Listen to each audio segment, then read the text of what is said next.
Industrial disease is when you develop a condition that may have been caused through something that you've been exposed to at work. So for example, you may develop deafness if you've been exposed to loud noise without hearing protection, or an asbestos related condition if you've been exposed to dangerous asbestos fibres without the correct breathing protection, or for example vibration white finger if you've been using vibrating tools without the correct gloves or the rest periods that you should have. Quite often in cases involving vibration white finger, there is a specific recommendation from either a GP or a vascular surgeon.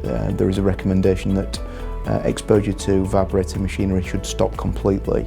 That can often interfere with a client's long-term employment prospects. It's the employer's responsibility to make sure that their employees are not subjected to vibration tools for too long a period of time, and they also need to look after them by making sure that they wear suitable personal and protective equipment. So with asbestos, it might well be that you worked maybe 20-30 years ago in an industry that involved you moving and packaging that might have had asbestos in the walls or in the flooring, and it might have been a dusty environment to work in. When people were working with asbestos, they didn't appreciate the dangers of working with it.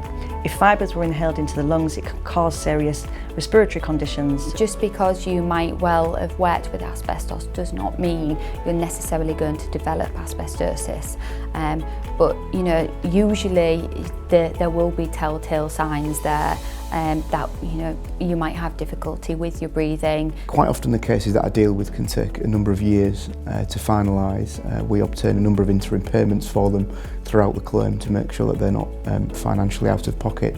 When we finally reach a settlement, which can quite often be 2 or 3 years down the line, it's really satisfying when we've got a good result for the client. If you lose a loved one as a result of an accident at work, or if they develop a disease that causes a fatality, then you need to appreciate that you have a 3-year period that commences from the date of death. If you don't bring the claim within those 3 years, then I'm afraid you'll be out of time. On a number of occasions we're instructed by clients and the companies that they work for example in the 60s or the 70s are no longer in existence.